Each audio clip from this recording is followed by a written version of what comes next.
तो जिस चौकीदार पर राहुल गांधी ने कभी सवाल उठाए थे, आज प्रधानमंत्री नरेंद्र मोदी ने मुहिम यानी कैंपेन के जरिए वो तीर राहुल गांधी की तरफ ही मोड़ दी है, कांग्रेस की तरफ मोड़ दी है। चौकीदार प्रधानमंत्री ने आज चौकीदार जनता से कहा कि चौकीदार कोई व्यवस्था नहीं है, बल्कि चोर लुटेरों को रोकने की भावना है और वो देश की ईमानदार जनता के साथ इस भावना को जी रहे हैं। प्रधानमंत्री मोदी ने आज चौकीदारों के सबसे बड़े सम्मेलन में कहा कि जिन्होंने देश को लूटा उन्हें पाई पाई चुकानी ही पड़ेगी। देखिए रिपोर्ट। दिल्ली का जो दायित्व मुझे दे रहे हैं, मतलब कि आप एक चौकीदार बिठा रहे हैं।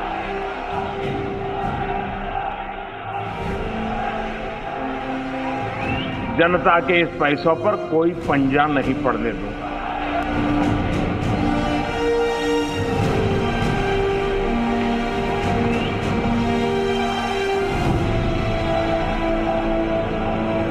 गली गली में शोर है, हिंदुस्तान का चौकीदार चोर है।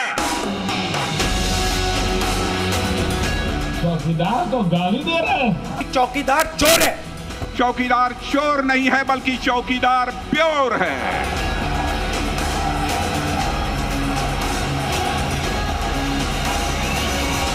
चौकीदार चोर है। चौकस चौकीदार, चौकन्नी सरकार और करप्शन के कुनबे में मचा है हाहाकार।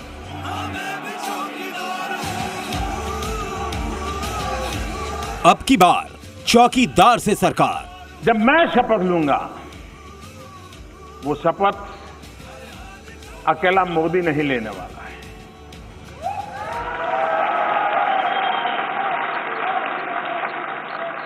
$130 करोड़ हिंदुस्तानी लेने वाले हैं।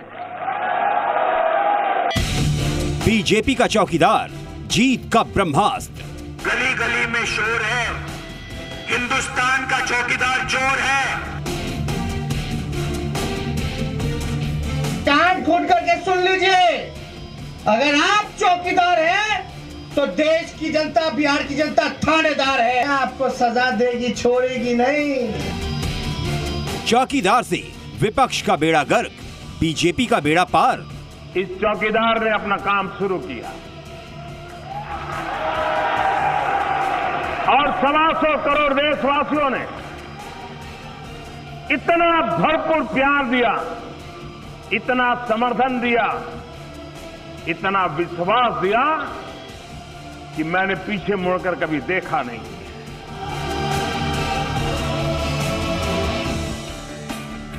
चौकीदार को चोर कहकर विपक्ष ने हार की गारंटी ली। इन बातों में कोई नहीं फंसने वाला है। पूरा हिंदुस्तान समझता है कि चौकीदार चोर है। मैं भी चौकीदार से 2019 में फिर मोदी सरकार। यहां बैठा हुआ हर व्यक्ति, देश के कोने कोने में बैठा हुआ हर व्यक्ति,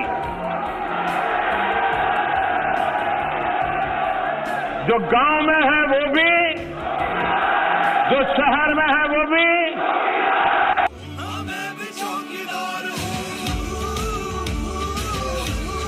चौकीदारों पर सबसे बड़ा सम्मेलन जी न्यूज पर सुबह 10 बजे से लगातार।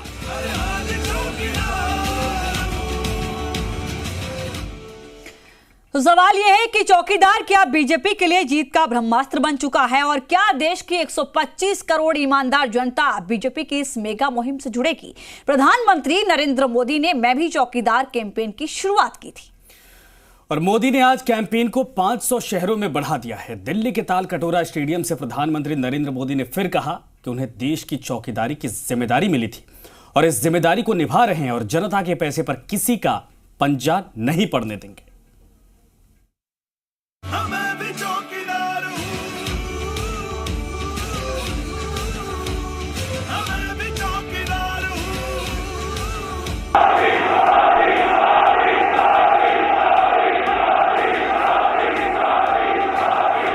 देश भर के चौकीदारों को मेरा नमस्कार।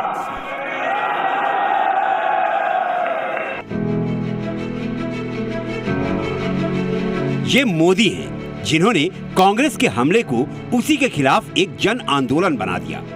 कांग्रेस अध्यक्ष राहुल गांधी अपनी चुनावी सभाओं में चौकीदार चोर है के नारे लगवा रहे थे। राजस्थान की जनता के दिल में एक गूंजेगी। गली गली में शोर है, हिंदुस्तान का चौकीदार चोर है। लेकिन ये नारा कांग्रेस पर उल्टा पड़ गया। प्रधानमंत्री मोदी ने इस नारे को देश की ईमानदार जनता के सम्मान का प्रश्न बना दिया। एक चौकीदार के रूप में मैं मेरी जिम्मेवारी निभाऊंगा। कुछ लोगों की बौद्धिक मर्यादाएं रहती है, उनका ज्यादा विकास होता नहीं है, और जिनकी बौद्धिक मर्यादाएं होती हैं उनकी सोच भी बड़ी मर्यादित होती है।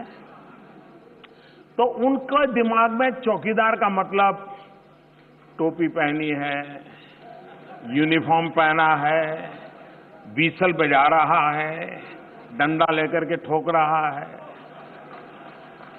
ये उनकी सोचने की मर्यादा का परिणाम है। पिछले 2 महीनों में प्रधानमंत्री मोदी 22 राज्यों में गए। जहां जहां पीएम मोदी ने जनता को संबोधित किया, उससे 100 लोकसभा सीटों के मतदाताओं से मोदी संवाद कर चुके हैं और पूछ चुके हैं। और आज उन्होंने चौकीदार मुहिम से जुड़ने वाले लोगों से बात की। बार जब आप शपथ लेंगे तो मैं ये जानना चाहती हूँ कि आपकी हम चौकीदारों से क्या अपेक्षा है, आप हमसे क्या उम्मीद रखते हैं? मुझे खुशी है कि हमारे देश के युवा दूर का देखते हैं। जब मैं शपथ लूंगा, वो शपथ अकेला मोदी नहीं लेने वाला है।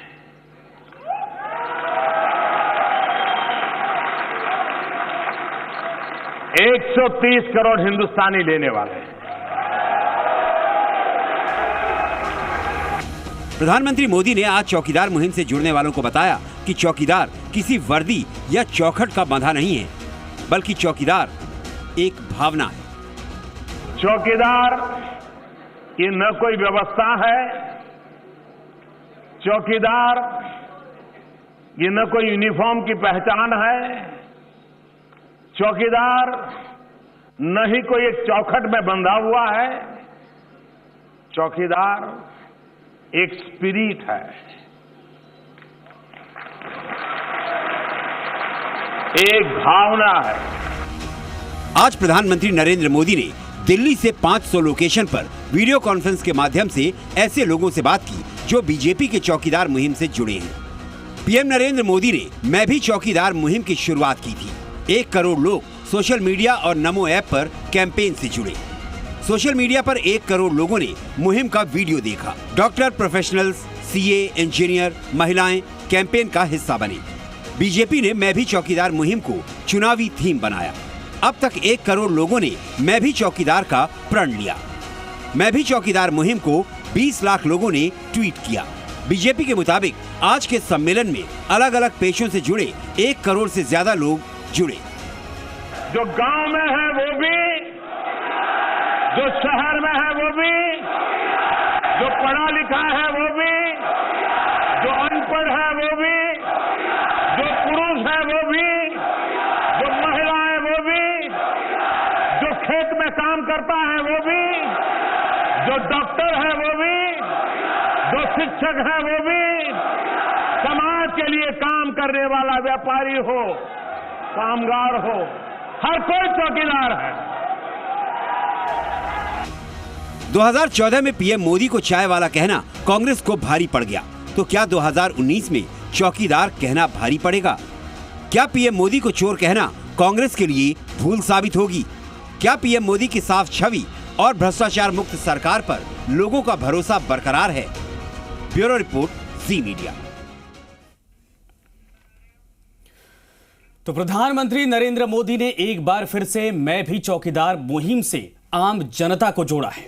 तो वहीं दिल्ली में विदेश मंत्री सुषमा स्वराज, गृह मंत्री राजनाथ सिंह, आगरा में यूपी के सीएम योगी आदित्यनाथ और मुंबई में सीएम देवेंद्र फडणवीस भी इस मुहिम से जुड़े लोगों के साथ वीडियो कॉन्फ्रेंसिंग देख रहे थे।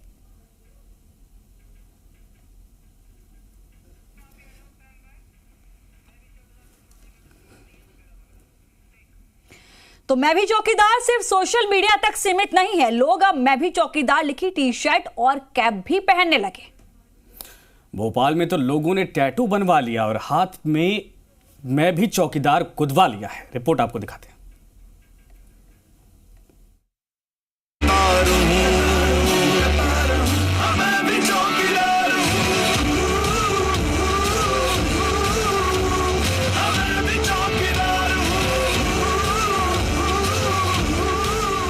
पहले नाम के आगे चौकीदार, फिर टी शर्ट पर चौकीदार, अब हाथ पर भी लिखा है मैं भी चौकीदार हूं। चौकीदार बन जाने का ऐसा जोश और जुनून इस देश में पहले कभी नहीं देखा गया। चौकीदार शब्द अंग्रेजों के जमाने से भारत से जुड़ा है, लेकिन खुद को चौकीदार कहने की ऐसी मुहिम पहली बार चली है। देश भर में चौकीदार स्लोगन की हजारों टी शर्ट और कैप रोजाना बिक रही हैं। मार्केट में भारी डिमांड को देखकर प्रोडक्शन तेज है। ऑनलाइन भी मैं भी चौकीदार लिखी टी शर्ट मिल रही है। मध्य प्रदेश के भोपाल में लोगों ने मैं भी चौकीदार नाम से टैटू बनवाए। भोपाल के एक टैटू आर्टिस्ट ने बीजेपी का समर्थन करते हुए फ्री में टैटू बनाए। चाय वाला और चौकीदार का कॉम्बिनेशन भी तैयार हुआ है। ट्रेन में मैं भी चौकीदार लिखे कप में चाय बांटी गई। एक मुसाफिर ने इसे ट्वीट किया और फिर रेलवे से चुनाव आयोग ने जवाब मांगा। चौकीदार कैंपेन रफ्तार पकड़ चुका है। जंग चौकीदार को कोसने वालों और गर्व से खुद को चौकीदार कहने वालों के बीच है। ब्यूरो रिपोर्ट, जी मीडिया। और अब आपको बताते हैं कि विपक्ष ने चौकीदार को चोर कहकर मोदी सरकार के खिलाफ जो हथियार तैयार किया था, उसे मोदी सरकार ने कैसे अपना हथियार बना लिया है। तो वार पर पलटवार की इस राजनीति में चौकीदार शब्द का इस्तेमाल कांग्रेस ने शुरू किया, लेकिन बीजेपी ने पलटवार में चौकीदार कैंपेन देश का सबसे बड़ा कैंपेन बना दिया। देखिए रिपोर्ट। आपका ये चौकीदार पूरी तरह से चौकन्ना है। नई आवाज उठ रही है, गली गली में शोर है, हिंदुस्तान का चौकीदार चोर है। 15 दिनों का कैंपेन और 135 करोड़ लोगों के बीच चुनाव को लेकर सबसे अहम नारा और मुद्दा बन गया चौकीदार। बीजेपी और बीजेपी के विरोध दोनों के कैंपेन में एक शब्द कॉमन है और वो है चौकीदार। वार पर पलटवार की इस राजनीति में चौकीदार शब्द का इस्तेमाल कांग्रेस ने शुरू किया, लेकिन बीजेपी के पलटवार में चौकीदार कैंपेन देश का सबसे बड़ा कैंपेन बन गया।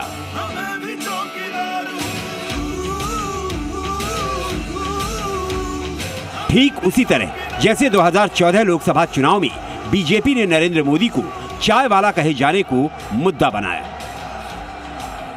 मैं भी चौकीदार हूं आंदोलन आज एक बहुत बड़ा जन आंदोलन बन गया है। 1 करोड़ लोगों ने सोशल मीडिया और नमो ऐप पर प्लेज दिया है कि मैं भी चौकीदार हूं। आंकड़े कुछ दिनों पहले के हैं, लेकिन बीजेपी चौकीदार पर जो नजरिया देश को दिखाना चाहती है, उससे मुकाबला करना कांग्रेस के लिए बड़ी चुनौती बन गया है। चौकीदार की जरूरत किसके लिए है, ये बताना जरूरी है। जो सुख, सुविधा और विलासिता में पैदा हुए, वो इस पर टिप्पणी कर रहा है। बीजेपी के लिए पूरा देश चौकीदार है, लेकिन कांग्रेस के लिए पीएम मोदी चौकीदार हैं। प्रियंका गांधी वाड्रा ने चौकीदार की जरूरत पर सवाल उठाया। एक किसान भाई ने मुझे कहा कि देखिए, चौकीदार तो अमीरों के होते हैं, हम किसान अपने खुद चौकीदार होते हैं। मुझे लगता है कि जब चौकीदार की बात आती है तो उन्हें जो है रॉबर्ट वाड्रा साहब के फार्म हाउस के सिक्योरिटी गार्ड दिखाई पड़ते हैं। वो चौकीदार नहीं है। ज़रा गांव में जाएं, हर गांव में चौकीदार खड़ा हुआ है जो कि देश के सरोकार के प्रति चौकीदारी कर रहा है। सिर्फ कांग्रेस ही नहीं, चौकीदार बीजेपी के हर विरोधी को चुभ रहा है। 2014 में चाय वाला और अब चौकीदार। विपक्ष को इसकी काट नहीं मिल रही है। बीएसपी की अध्यक्ष मायावती ने भी ट्वीट किया, सादा जीवन, उच्च विचार के विपरीत शाही अंदाज में जीने वाले जिस व्यक्ति ने पिछले लोकसभा चुनाव के समय वोट के लिए खुद को चाय वाला बताकर प्रचार किया था, वो अब इस चुनाव में वोट के लिए ही बड़े तामझाम और शान के साथ खुद को चौकीदार घोषित कर रहे हैं। देश वाकई बदल रहा है। चौकीदार वाली मुहिम बीजेपी पूरी तरह सोशल मीडिया पर चला रही है। बीजेपी जानती है कि इस ताकत ने उन्हें 2014 में जीत दिलाई थी। नरेंद्र मोदी जी को आप आलोचना कर सकते हो, लेकिन प्रधानमंत्री नरेंद्र मोदी को चोर कहना 120 करोड़ भारतीयों का अपमान करने जैसा। चौकीदार सोशल मीडिया पर छाया हुआ है, वो हर मोबाइल तक पहुंच रहा है। देश में इस समय मोबाइल इंटरनेट के उपभोक्ताओं की संख्या करीब 50 करोड़ है, जबकि इस बार लोकसभा चुनाव में कुल मतदाताओं की संख्या 90 करोड़ है। एक अनुमान के मुताबिक देश के करीब 55% मतदाताओं से राजनीतिक पार्टियां सोशल मीडिया के जरिए सीधे संपर्क में हैं। हैरानी की बात यह है कि इस 50 करोड़ मोबाइल उपभोक्ताओं में से 25 करोड़ उपभोक्ता ग्रामीण इलाकों में हैं। देश में सोशल मीडिया पर 35 करोड़ से ज्यादा लोग एक्टिव हैं। 2019 के लोकसभा चुनाव की सबसे खास बात यह है कि वो सिर्फ शहरों और गांवों में ही नहीं, इंटरनेट और सोशल मीडिया पर भी लड़ा जाएगा। ऐसा पहली बार होगा जब देश के किसी लोकसभा चुनाव में इतने बड़े पैमाने पर इंटरनेट और सोशल मीडिया का इस्तेमाल होगा। इसलिए चौकीदार का मुद्दा आज जमीन पर है। ब्यूरो रिपोर्ट, जी मीडिया। और अब आपको सुनाते हैं कि बीजेपी की मैं भी चौकीदार मुहिम के बारे में जनता का आखिरकार क्या कहना। ये देश ये मेरा वतन, ये मेरा घर मेरा चमन। देखिए, चौकीदार ना तो चोर है, चौकीदार एकदम प्योर है। देखिए, एक नेता एक जन भावना लेके चला है देश के अंदर ईमानदारी की। उसने पहले एक चाय वाले का नारा दिया और अब पूरे देश को उन्होंने चौकीदार के कहा कि मैं एक चौकीदार हूँ, मैं एक प्रधान सेवक हूँ, जनता की सेवा कर रहा हूँ और चौकीदार के लिए ही मैं चौकीदारी करता रहूँगा। आज आप देखते रहिए, घर घर में चौकीदार है, हर एक व्यक्ति चौकीदार है। या हमारे चौकीदार को चोर कहता है तो हमारे दिल के अंदर कष्ट होता है, क्योंकि चौकीदार एक मैं भी हूँ, अपने परिवार के प्रति हूँ या अपने देश के प्रति हूँ या बच्चों के प्रति हूँ। अगर अपनी जिम्मेदारी जो व्यक्ति समझता है वो व्यक्ति चौकीदार है, और जिम्मेदारी को जो समझेगा वो ही चौकीदार समझ के अपने देश के अंदर काम करेगा और जिम्मेदारी निभाएगा। चाहे चौकीदार वो चौकीदारी भ्रष्टाचार के प्रति कर रहे हों, चाहे देश के 130 करोड़ लोगों के प्रति कर रहे हों, उनकी चौकीदार के प्रति हम पूरे ये मान लो कि ईमानदारी के साथ कह सकते हैं कि हमारा चौकीदार प्योर है और वो देश भावना के लिए काम कर रहा है। हम कहते हैं मोदी जी की मेरी उम्र भी मोदी जी को लग जाए, मोदी जी 200 साल जिए और हमारे भारत देश का जो नाम है इतना ऊंचा हो जाए कि भारत को जो कोई जानता नहीं था। हाँ जी, विपक्ष की हारता है, जो महागठबंधन नहीं है, ये तो समझे कि रायता है। हर कोई जो ग्रुप है, हर कोई अपने आप को प्रधानमंत्री बनाना चाहता है। ममता बनर्जी है, मायावती है, ये क्या मुलायम सिंह है, जो है अपने राहुल जी हैं, जिनको बोलना तक नहीं आता, जो भाषण देते हैं और आंख मारते हैं, भाषण देते हैं और मजाक उड़ा रहे हैं। मैं ये बोलाया, ये क्या प्रधानमंत्री है जिनको बैठने की, खड़े होने की, आज मंदिरों में जा रहे हैं। इतने सालों से कभी मंदिर में नहीं गए हैं, आज उनको मंदिर याद आ रहे हैं। आज उनको ये नहीं पता हमें मस्जिद में, मंदिर में कैसे माथा टेक रहे हैं। और दिन पे दिन देश की जनता एक तूफान की तरह 1914 से भी ज़्यादा वो बहुत जल्दी ये तूफान बन रहा है और 2014 से भी ज़्यादा ये वोटों से मोदी सरकार द्वारा आनी है, इसमें कोई दो राय नहीं। वो मोदी सरकार आएगी क्योंकि मोदी सरकार को ही आना चाहिए, क्योंकि उन्होंने बहुत अच्छे काम किए हैं। नोट और वोट की राजनीति नहीं की है जो आगे हमेशा से चली आ रही है। वंशवाद भी नहीं है,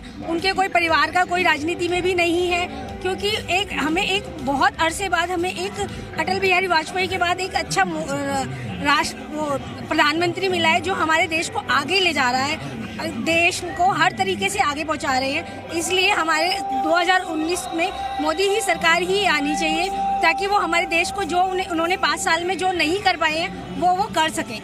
कांग्रेस के पास कोई और नैरेटिव नहीं है। अब कोई नैरेटिव ढूंढना है तो उसको कुछ ऐसा ही नैरेटिव ढूंढना पड़ेगा कि देश का चौकीदार चोर है।